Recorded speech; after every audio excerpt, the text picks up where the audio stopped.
Prezados amigos e amigas, sejam bem-vindos. Bom dia a todos vocês. Hoje nós vamos estrear no nosso canal um quadro chamado Boletim da Legislação.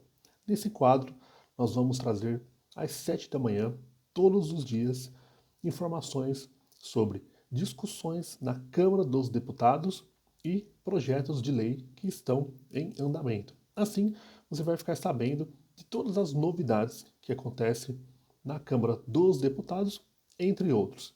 E hoje nós começaremos falando sobre reforma agrária, sobre regulação das mídias sociais e fake news sobre mudanças climáticas.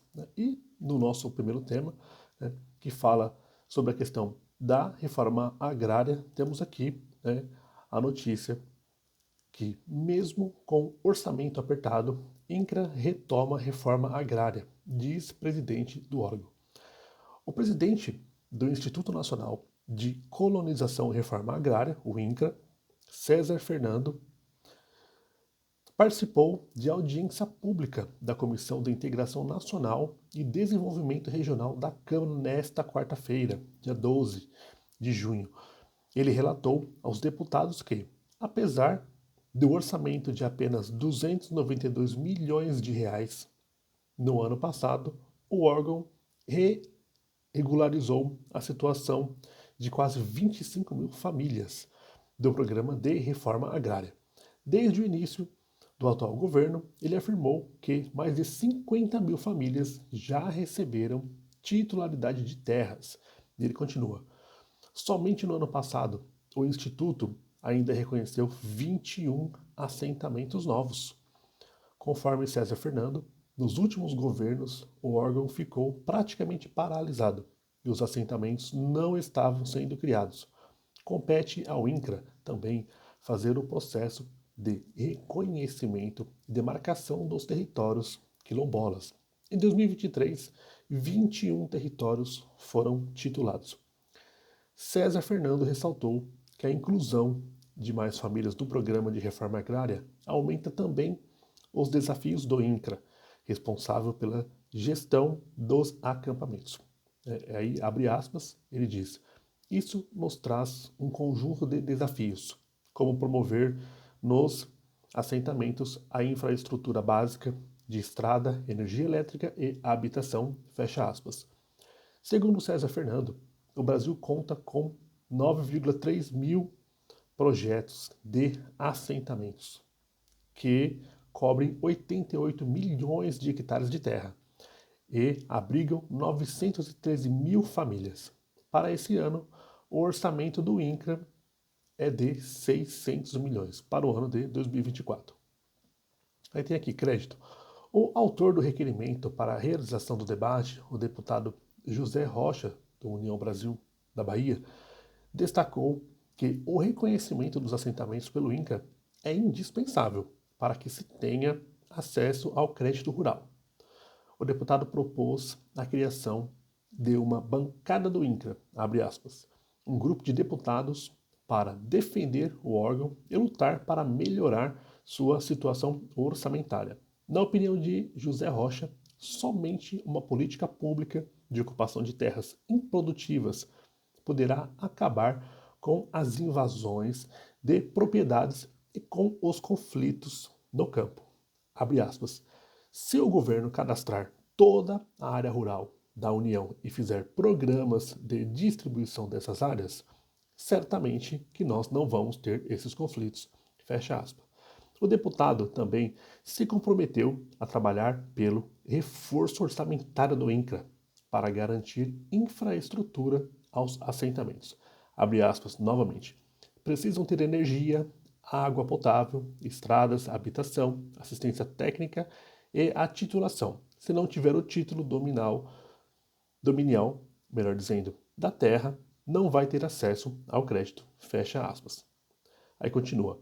Conforme explicou a Diretoria de Desenvolvimento e Consolidação de Projetos de Assentamento do INCRA, Rosilene Bezerra Rodrigues, assim que recebe o título de ocupação da terra, o assentamento da reforma agrária tem direito a uma linha de financiamento chamada crédito instalação.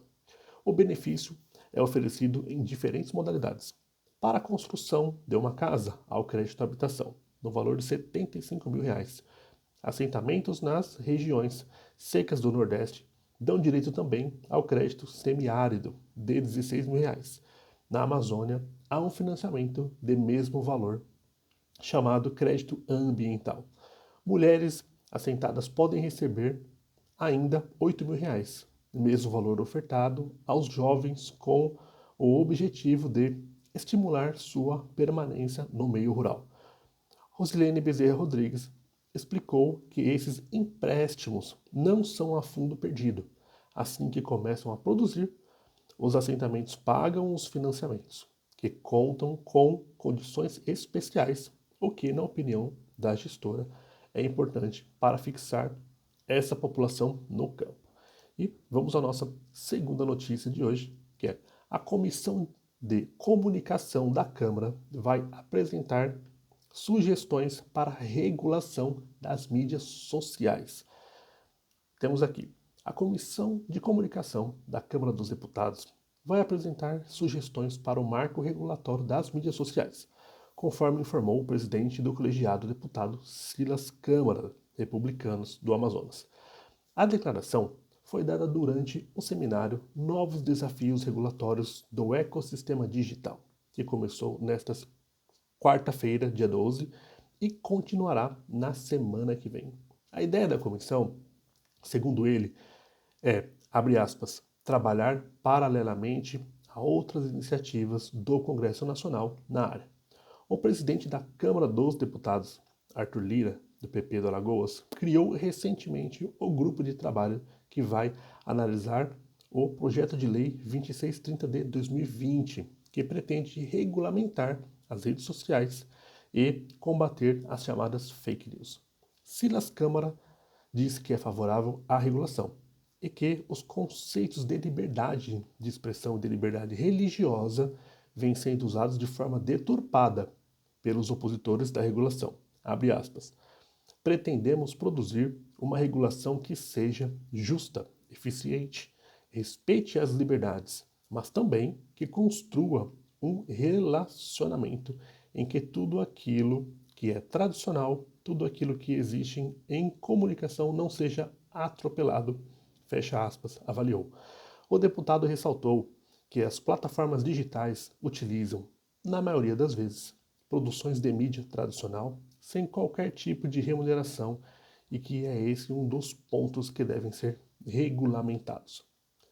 Priorização de propostas. A deputada Dani Cunha, do União do Rio de Janeiro, que solicitou a realização do evento, também destacou que o objetivo do seminário é auxiliar na produção de um arcabouço regulatório moderno para as plataformas, condizente com a expectativa do brasileiro, destacando que 3/4 da população nacional estão diariamente conectadas a alguma rede social. Aí, abre aspas. Os debates que hoje iniciamos nos permitirão priorizar proposições que tramitam nesta Casa Legislativa e que já estejam em condições de votação e para indicarmos para a sociedade que a Câmara dos Deputados está atuante neste processo de regulação, fecha aspas, disse, abre aspas novamente. Nos últimos 4 anos, a não regulamentação das redes no Brasil gerou uma perda de mais de 200 bilhões em receita, fecha aspas, acrescentou. Potencial arrecadatório. Professor da Universidade de Brasília, da UNB, Bruno Fernandes, apresentou estudo mostrando o potencial arrecadatório da tributação de serviços digitais. Abre aspas. Alguns países europeus decidiram por implementar uma taxa específica, um tributo específico para serviços digitais, lá chamado de DST. Fecha aspas, explicou, observando que essa regulação serviu de debate para o estudo. E a nossa última notícia de hoje, eu vou deixar o link dessa notícia sobre a questão da regulação das mídias sociais, que é uma notícia bem longa, E a nossa última notícia de hoje é sobre a audiência que discute fake news sobre mudanças climáticas. Tá? A Comissão de Legislação Participativa da Câmara dos Deputados promove, nesta quinta-feira, dia 13, uma audiência sobre a integridade das informações climáticas.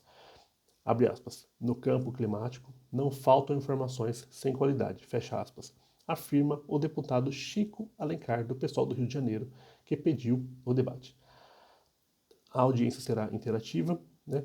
E, abre aspas novamente, ainda que a ciência climática aponte dados bastante concretos, como os que previam há quase uma década a catástrofe em curso no Sul, não faltam exemplos de mídia desinformativa e estratégias de grupos diversos espalhando notícias enviesadas ou falsas, seja por WhatsApp ou quaisquer outras redes sociais. Fecha aspas. Alencar lembra que há cerca de 50 projetos em trâmite na Câmara para combater esse tipo de desinformação. Abre aspas novamente. É fundamental olhar para essas proposições e entender se, de acordo com os dados científicos, eles atendem à circulação das notícias e da integridade da informação, fecha aspas. O debate proposto também pelo presidente do colegiado, deputado Glauber Braga, do PSOL do Rio de Janeiro. Né? Foi realizado às 10 horas no plenário 3. Essas são as notícias que nós vamos compartilhar hoje. E eu peço que se você não é inscrito no canal, inscreva-se, ative as notificações. E se você gostou desse conteúdo, eu peço que você também deixe um like, que vai nos ajudar bastante. Muitíssimo obrigado, um abraço a todos vocês, até a próxima.